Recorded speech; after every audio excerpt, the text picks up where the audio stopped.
Now, I'm guessing you clicked this video because you are a foreign student yourself, or will be, or you are just a curious watcher. Any case, I hope that this video brings you some enlightenment on what it's like being a foreigner student, I guess, in the Philippines.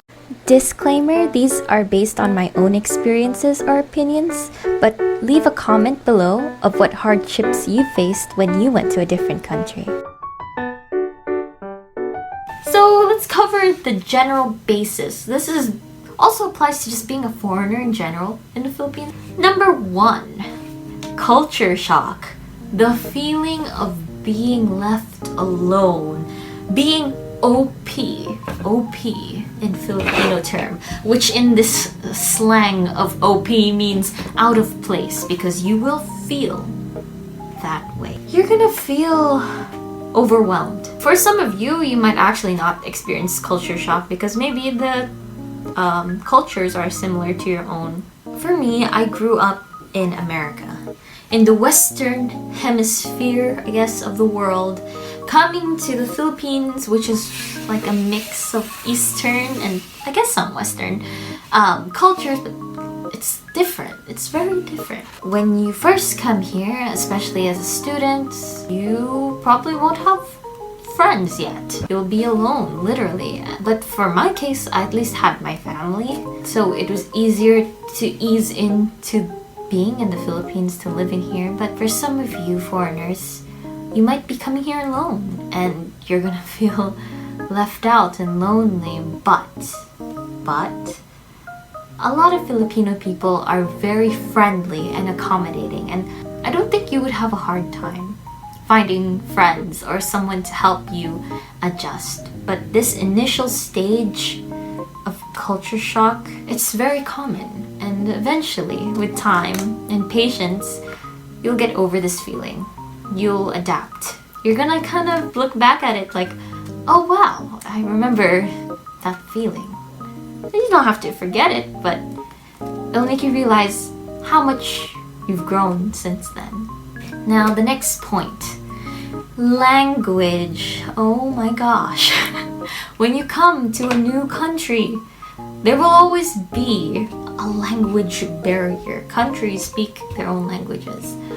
When you're a student, it will be hard. Even though the Philippines has picked up English, or English as the main medium for teaching, a lot of the professors and teachers still teach in Taglish, or sometimes full-on Tagalog. Even though they're encouraged to speak English, you can't blame them for speaking in their own language and speaking in a language that most of the students understand.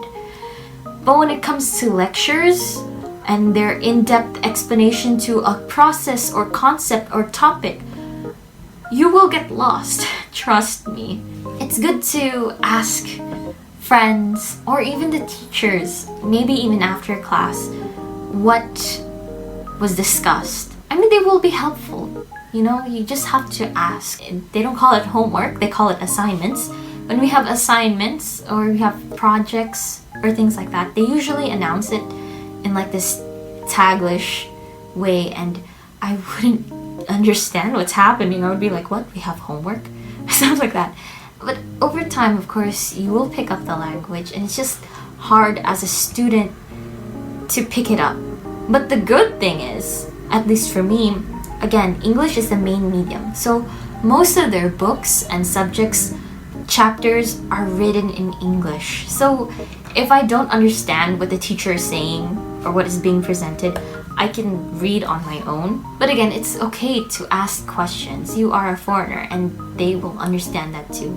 Speaking to people. Now, as a student, as a person traveling to the Philippines, you will need to communicate to other people. Non-verbal languages can help, but verbal languages is like one of the best ways to directly communicate what you want to say. Google Translate will be your best friend. Foreigners, Google Translate, any translating app, whatever, will be your best friend. If you don't have a friend who can translate it directly for you, or if you don't know the language at all, Google Translate. Me? Google Translate. There are times like I would be added to group chats and they would speak in Taglish, Tagalog or whatever. I would literally Google Translate what they're saying just to understand what's going on so that I can, join the conversation if I can contribute to it. As I translate these words, I start to learn what they mean, and if I encounter them again, I know what they're saying, So it's also part of the learning process. Another thing, slang. Yes, make friends with Filipinos, join their group chats. Join their conversations in person, even if you're just standing around, just listening, like this, you're just in the back, but you're like there, like, yeah. Listen, okay? Listen to those words. They're gonna speak in slang. Filipinos also have many acronyms for things or shortened, condensed ways. They would like squish the way things are said, like McDo. Not McDonald's, they'll say McDo, or BK for Burger King, or Jabe for Jollibee. You'll pick these up as you go on and talk with more people. At one point you're gonna be like, oh my gosh, I understood what that person was saying. Make at least one close friend. Like if you have a group of friends or barkada, get at least one really close one, preferably that can speak good English to you, so that when you get close to that one person, when the group conversation ends or whatever, you can talk with that person and be like, hey, what just happened? I have no idea what just happened. And they'll explain it, It's good. This is another point I want to point out. Your accent. Okay, you've not been speaking Filipino since you were a baby. I'm assuming that most of you at least didn't. And that's fine. Filipinos, they have a Filipino accent when they speak English. That's normal. It's normal to have accents, but it can be embarrassing, okay? As a foreigner who when attempts to speak Filipino, people will point out to me like, I like the way you said that. Like, for example, and forgive me for my pronunciation here, if you're in a jeepney and you need to stop, you would usually say, para po, like things like that, right? You're gonna say, stop, para po.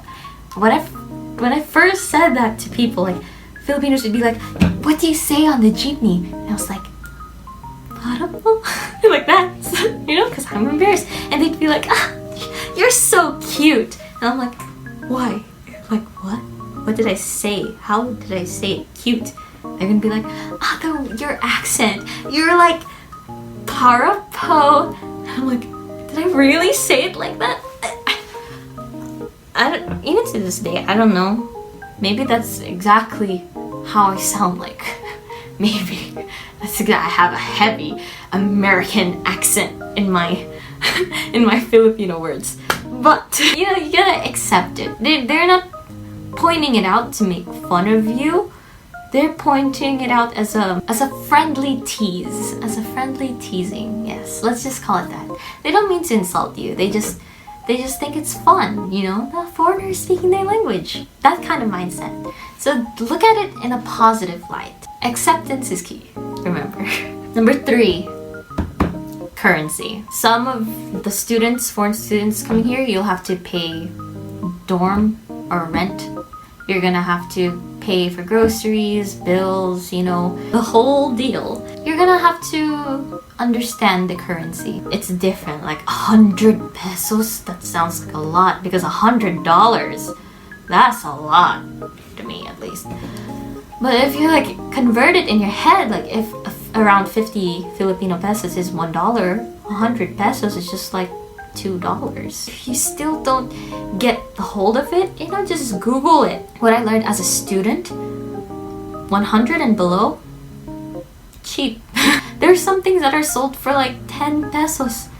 That's not even $1. This pen I'm holding, it says 11.75 pesos. You're gonna find out there's a lot of things like that's even 10 pesos here. Oh my goodness, some snacks, 10 pesos. Some like hair clips or ties or whatever, earrings, 10 pesos. It's very affordable. but you have to be able to buy the items on the street. You know, there's some side vendors.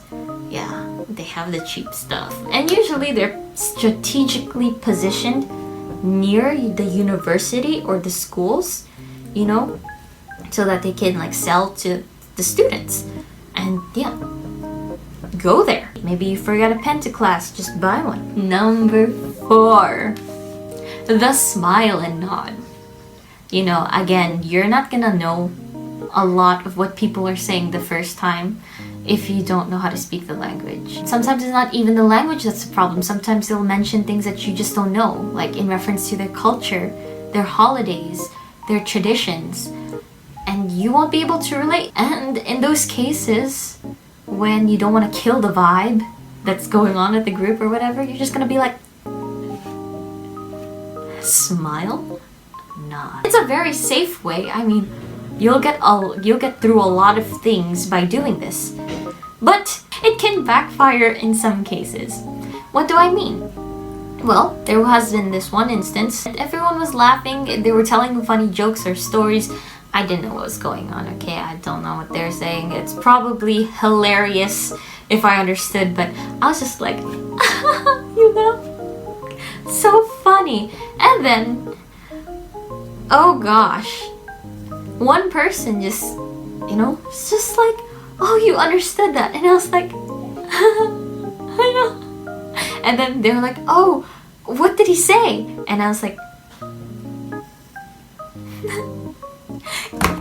there's no way you can escape that. What? How? Change the topic? Like, everyone's just looking at you now like, can you translate what he said? What did you understand from it? Bruh, no, why? Okay, Filipinos who are watching this video by chance, please, please, please, leave us be.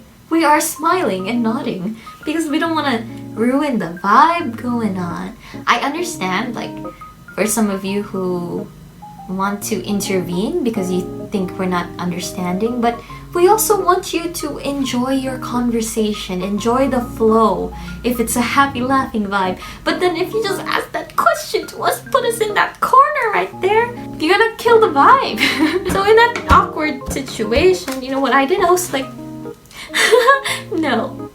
But the worst part was the person who asked me that question, it didn't even explain to me. So I'm just lost. That was just a lose-lose situation. If you were in that situation, you just, you know, ignore it, try to avoid it, change the topic. Oh, look at that time, gotta go. Nice conversation, guys. And if you can't escape it, just be honest, I guess. There's no other way. Number 5, the most commonly asked question you will get. Other than, where are you from? You will have this question. Why? Why did you come here? Why did you move? I understand that why they're curious, but being asked it so many times makes me wonder, do you not want me here? Is it bad to be here? Like, why do you keep asking me?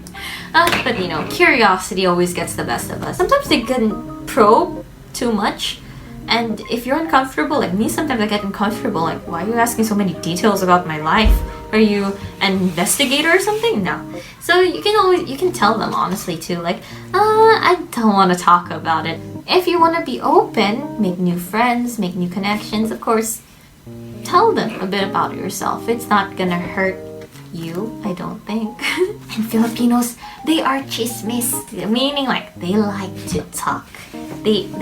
Some of them, some you'll always have that person. You'll always meet that one person who is blabbermouth. It's sometimes fun talking to them, but I mean, I'm talking about like the bad ones, the ones that are just gonna spill too much information. Just a warning. Next, we have names. So again, I'm Camilla Chen. People gave me nicknames though in the Philippines. The first time I got a nickname.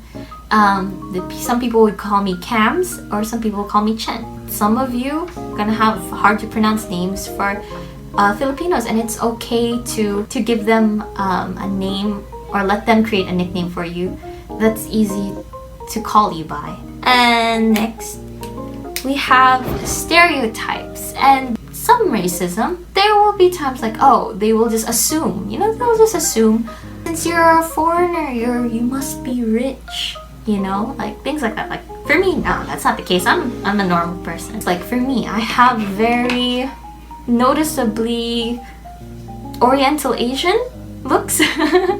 So people would assume, oh, you must be Korean, or you must be Chinese, or something like that. But I'm half Filipino, half Chinese. But I understand where they're coming from.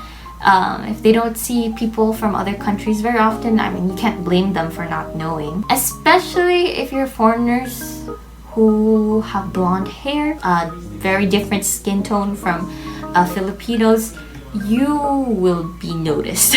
Philippines, they like to stare. They like to stare because you look different. And at first, I felt like it was rude and intrusive and like, please stop, But I try to consider also that Filipinos, they are looking because you're new, you're interesting, like they don't see that often. So they're gonna look on, and it can get like a bit overwhelming at first, like please, like hide face. But you will get used to it. Just don't pay attention. Sometimes they won't stare for too long. In terms of racism, I have encountered some Filipinos. They would say stuff that is rude about Chinese people, let's say. And yeah, I mean, there has been an instance like that for me. I just ignore those moments. Don't let the rude remarks of one person ruin your entire day kind of feeling. The last thing I want to point out is about items and fashion. Of course, this is the Philippines, so they'll have their own Filipino products. It's not the same. They're not going to have like every country's products in their country. They're going to have mostly their own products. And you'll get used to it. Like, for example, pens like these. I don't really use pens like these in America before. As a student, I always use these because these are pretty affordable and good pens to use as a student. This is another thing. Yellow paper is also an essential in the Philippines. It's literally as it is said. It's yellow paper, and it's like comes in this pad kind of thing. And me, I'm used to American white college ruled or wide ruled 3-hole punch loose leaf kind of paper. Another thing is like illustration board. I don't have one with me right now, but it's like a thicker paper. It's almost like a cardboard that you smush.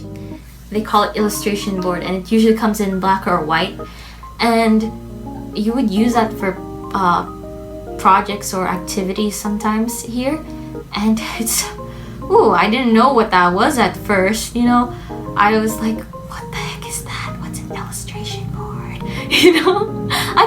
I thought when they first described it to me, I thought it was a whiteboard, like a marker where you can write with a marker and stuff like that. But they mean like this cardboard like paper. Yeah, I'll leave an image here. Yes. Fashion. Okay, I mentioned fashion because your fashion sense is gonna change a bit. I mean, Philippines, they have mostly like a Western influenced fashion, I believe. It's okay to wear jeans and shirts because in America I always wore t-shirts and jeans, sneakers. That's my life. But here, you can wear that, but it's hot. It's hot in the Philippines. It's better if you wore thinner clothing or like maybe dry fit clothing. And instead of pants, like I don't wear pants here in the Philippines anymore. Unless I travel like up the mountains in the colder regions of the Philippines. But the best thing to wear would be like leggings and jeggings for girls at least. For guys, like wear shorts. Sometimes we won't have a choice on what to wear when we're attending our university classes because a lot of the universities here have their own uniform. And the sizes in the Philippines are small compared to like Western sizes, so you'll have to get larger sizes basically. People in the Philippines are not built the same as people in other countries. Of course, they cater to the Filipino, and the Filipinos, in my opinion, tend to be on the smaller side. So yeah, you'll have to get used to that as well. The clothing is usually conservative here. How do I say this? don't be too revealing basically in your clothing choices, and you'll be fine. If you want to, you be you, I guess, but just beware that people have that mindset here, you know, of conservative clothing. I think that's all that I want to share. So whatever the case, I hope that if you're gonna be a foreign student in the Philippines, this has been helpful for you. Or if you are Filipino and you're just curious how foreigners kind of feel, maybe this enlightened you in a way. So thank you again for watching. Please hit like and subscribe for more content, and I'll see you next time.